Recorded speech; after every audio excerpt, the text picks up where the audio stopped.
Bueno, básicamente mi postura parte de premisas antinacionalistas y de premisas individualistas, por tanto de premisas liberales. ¿Cuál es la idea de fondo? Que una libertad consustancial a todo individuo es la libertad de asociación o desasociación, también en el ámbito político. Por tanto, desde un punto de vista, si lo queremos ideal, las comunidades políticas deberían conformarse por libre asociación.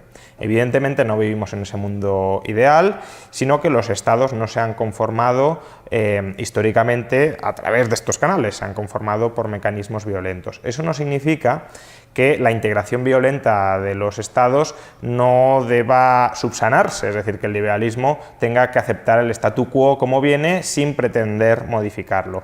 ¿Y en qué dirección ha de pretender modificarlo? Pues evidentemente en una dirección que sea más compatible con la defensa de esas libertades individuales de las que hace un momento hablábamos. Por ejemplo, la libertad de asociación y desasociación política.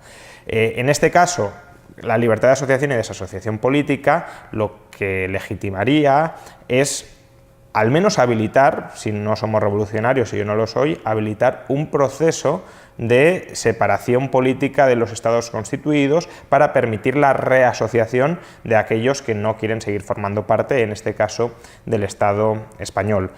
Esa libertad de asociación política podría estar limitada o bien por contratos asumidos personalmente, es decir, por pactos en contra, por renuncia voluntaria a esa libertad o por la propiedad privada. Yo no me puedo separar de algo que no me pertenece, no puedo quitarle a otro lo que le pertenece para separarme.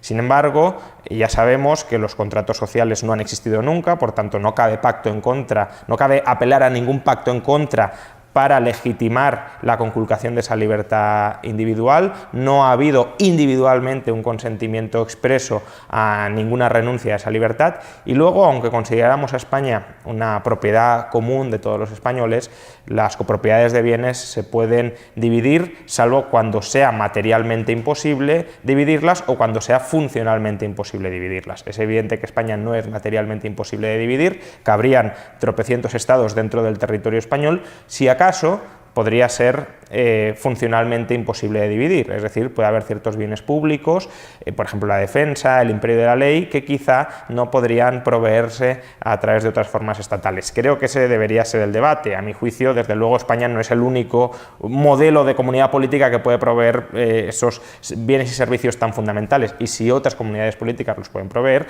entonces, con las pertinentes garantías de derechos extraterritoriales para aquellos que no quieren convivir dentro de un marco político secesionado del que no se sienten parte, pues con las pertinentes garantías, desde luego se puede articular este derecho y no hay, o no veo razonamientos desde el punto de vista liberal que permitan quizá no habilitarlo en el muy corto plazo, precisamente porque no somos, o yo al menos no soy revolucionario, pero desde luego empezar a articular un mecanismo de desasociación a medio y largo plazo no veo argumentos dentro del liberalismo para impedirlo. Se ve la secesión como una forma de lograr que el Estado sea más pequeño, ¿no? y contribuir de esta forma a la mejora de nuestras libertades. Yo creo que la secesión, desde luego, lo que hace más pequeño es el territorio, pero no necesariamente el Estado. Yo creo que eso depende de las circunstancias históricas.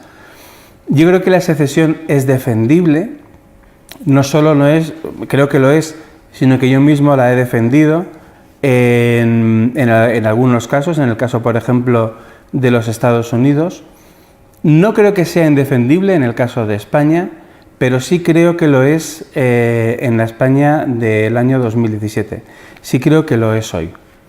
Porque hoy, ¿a qué nos enfrentamos? Nos enfrentamos, a mi modo de ver, ante el secuestro de una parte de las instituciones españolas por parte de una élite corrupta, y no nos enfrentamos a un proceso de disolución del Estado, sino a la creación de un Estado nuevo.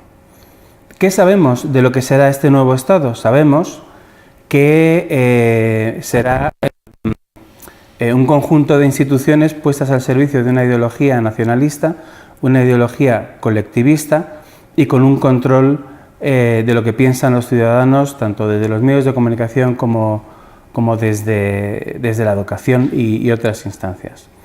Yo creo que por esos motivos y en la circunstancia histórica que está viviendo España, es un error plantear la secesión tal como está planteada en estos momentos. Y creo que si lo que queremos es ampliar la libertad de los españoles, que efectivamente podría ser compatible con la existencia de distintos estados, pero creo que en esas circunstancias tenemos que defender la continuidad histórica de España y luchar en contra de un intento profundamente antiliberal de creación de un nuevo Estado.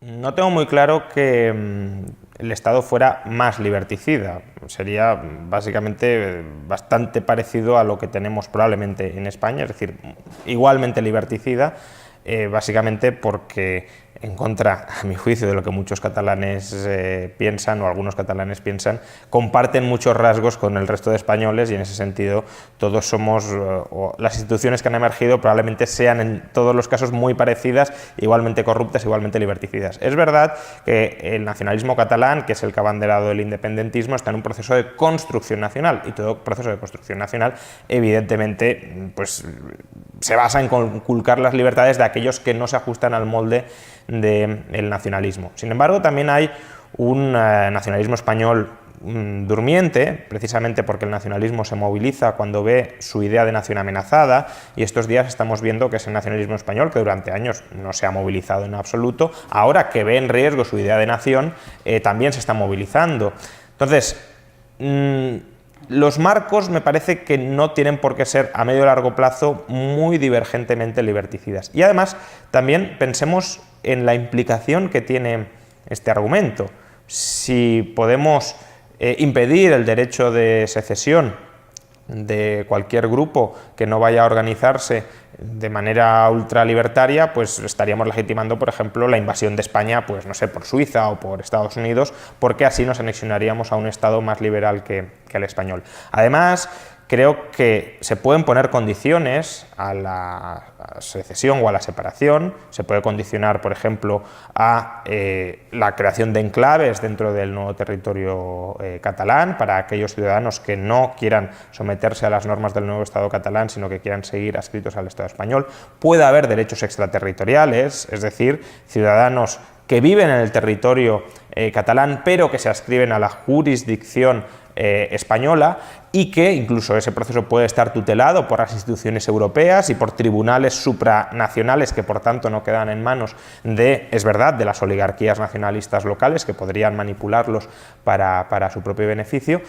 Y en definitiva, creo que hay diseños institucionales alternativos a la simple creación, separación de nuevos estados que permite la defensa de las libertades en condiciones muy equiparables a las actuales y a su vez permite la separación política de aquellos que se quieran separar. La soberanía nacional es un concepto que está íntimamente ligado al concepto de nación.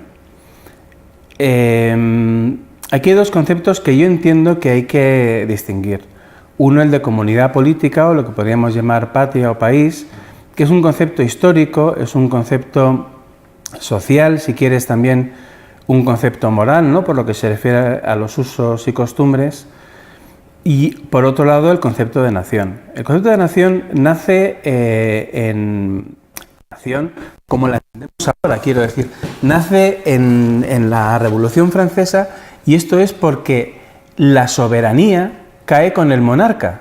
El concepto de soberanía asociado al monarca cae con él.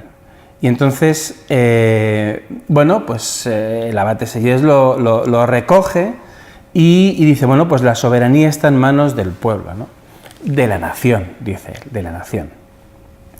El concepto de soberanía nacional es un concepto muy peligroso porque es un concepto muy atractivo, por un lado, ¿no?, porque sugiere que el pueblo tiene el control sobre su destino, pero por otro lado es un concepto potencialmente totalitario. Yo creo que la soberanía no debía rebasar el ámbito del individuo, que somos los individuos los soberanos, los que debemos decidir cómo organizar nuestra vida y cómo crear de forma conjunta pero consensuada las instituciones. Eso me parece fundamental, y yo creo que el mensaje liberal debe ir siempre en contra del concepto de soberanía nacional y a favor del concepto de soberanía del individuo.